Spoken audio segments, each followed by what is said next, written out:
Ada jemaat kirim WhatsApp, katanya seperti ini. Pak Pendeta, ini WhatsApp yang pertama. Saya dan keluarga masih terikat dalam kepercayaan tradisi tahayul. Kami menjadi takut dan merasa terancam. Masih percaya kepada angka 13. Masih percaya kepada 4 si mati. Masih percaya kepada feng shui. Bangun rumah harus berhadapan ke kiri, ke kanan, atau ke belakang. Kami dihantui oleh ketakutan seperti itu.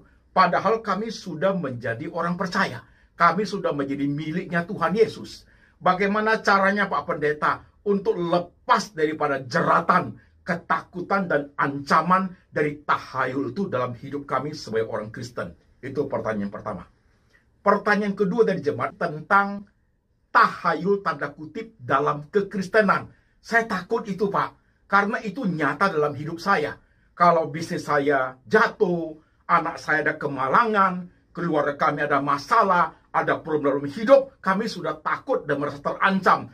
Timbul tanda tanya dalam diri kami, sudah kasih persembahan belum ke Tuhan? Kok jadi begini? Itu menjadi tahayul dalam hidup kami. Pak Pendeta, bagaimana caranya untuk bisa menyingkirkan tahayul tanda kutip dalam dunia rohani yang seperti itu? Angka 13 itu angka apa? Angka sial, kan begitu. Oke? Nah sekarang saya tanya, angka 1 dan 3 kenapa disebut sial?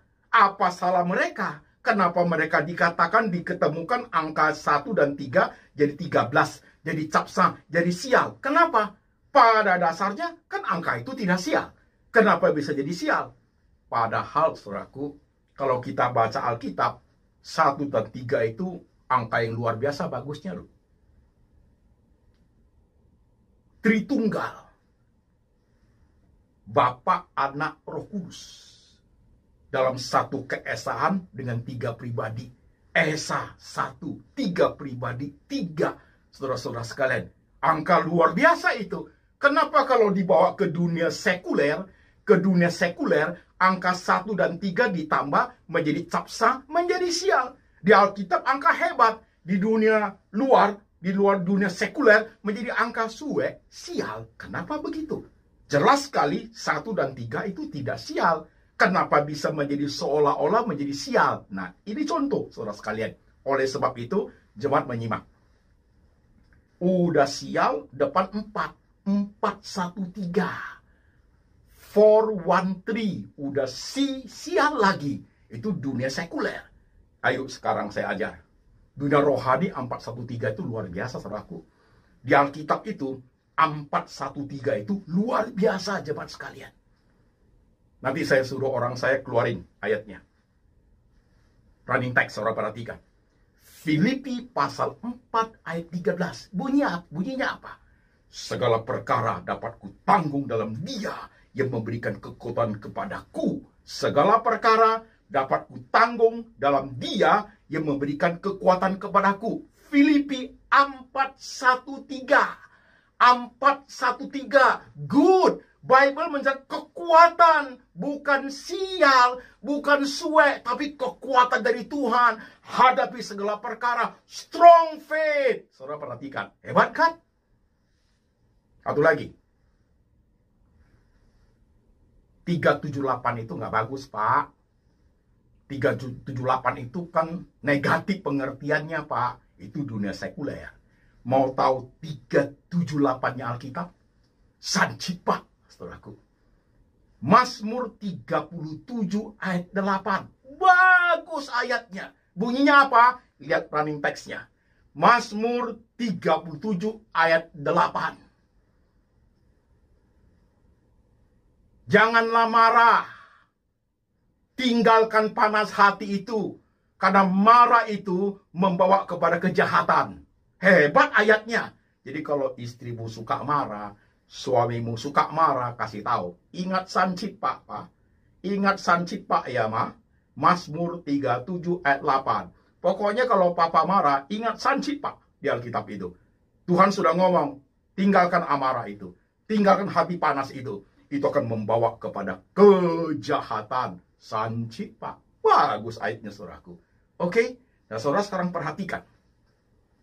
Promosi lewat cerita turun-temurun, lewat kesaksian, lewat tokoh-tokoh tahayul, lewat buku, film, itu semua menjadi suatu lingkaran yang mengikat sehingga tahayul itu lestari, pelihara. Dari tidak ada, manusia menjadikan itu ada. Benar loh Pak, ada loh Pak, ada kesaksian, ada seperti itu. Saudara, kita jadi begitu loh.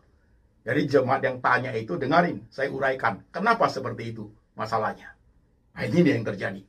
Jadi terpelihara sampai sekarang. Sampai sekarang. Sampai sekarang itu. Bangun rumah lah supaya usahanya bagus. Depan itu tanam 2 kepala kerbau. Kan begitu saudara sekalian.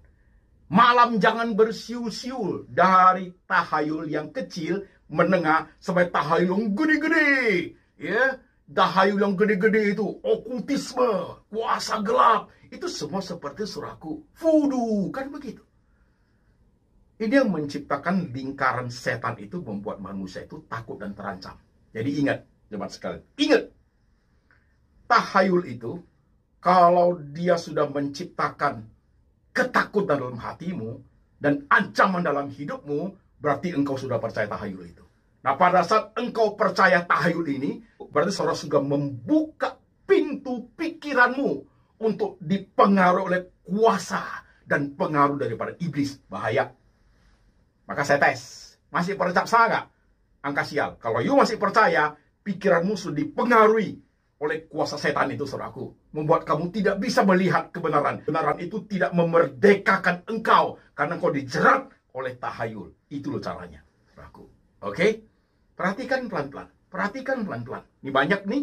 Contoh-contohnya banyak sekali, saudaraku. Contoh-contohnya banyak sekali. Pagi-pagi buka toko. Baru datang satu tamu. Udah beli barangnya, masih pegang uang. Makasih ya, Ci. Udah pergi, uangnya diginiin. Apa itu? Itu tahayul. Tahayul. Gak usah uangnya digini-giniin di meja. Wah, berkat datang tahayul. Say thank you to Jesus saja, selesai. Selesai. Ngapain uangmu disapu-sapu? Itu tahayul. Hati-hati. Saudara jangan anggap ini sesuatu yang remeh, saudaraku. Ini sesuatu yang menciptakan, menjauhkan engkau dari Tuhan. Seperti seolah-olah orang Kristen yang baik, hidupnya benar, tapi hidupnya dilingkari oleh tahayul yang menciptakan ketakutan dan ancaman dalam hidupmu. Itu yang terjadi. Oke? 3 lapisan itu. Kuasa gelap, manusia mempromosikan tahayul, dan manusia menjadi objek sasaran tembak daripada tahayul itu. Engkau kayak itu orangnya. Engkau kah itu? Perhatikan hidupmu. Pelan-pelan. Iya lupa, kan benar jadi kamu takut. Oke, sekarang kita lanjut. Pelan-pelan kita lanjut lagi. Pertanyaan jemaat yang nomor 2 tadi. Pak Pendeta, di khotbah minggu kemarin, Pak Pendeta menyinggung ada tahayul tanda kutip dalam dunia rohani. Saya takut itu, Pak. Nah, saya jelaskan sedikit. Saudara kalau ingin penjelasan lebih rinci, kembali ke khotbah minggu lalu. Ya, mencintai, mempersembahkan, dan melayani Tuhan. Di situ saya menyinggung tentang tahayul rohani. Apa itu tahayul rohani, saudara sekalian? Di khotbah kemarin, minggu kemarin, saya mengatakan tahayul rohani itu adalah hasil daripada eksploitasi umat.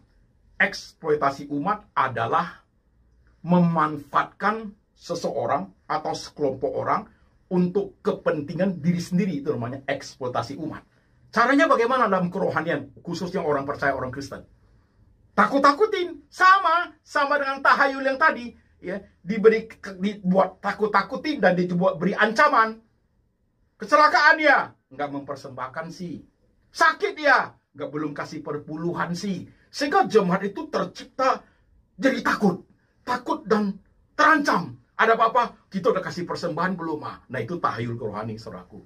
Ada orang-orang yang menciptakan seperti itu. Pendeta-pendeta tanda kutip yang kepentingannya untuk mengisi pundi-pundi harta mereka.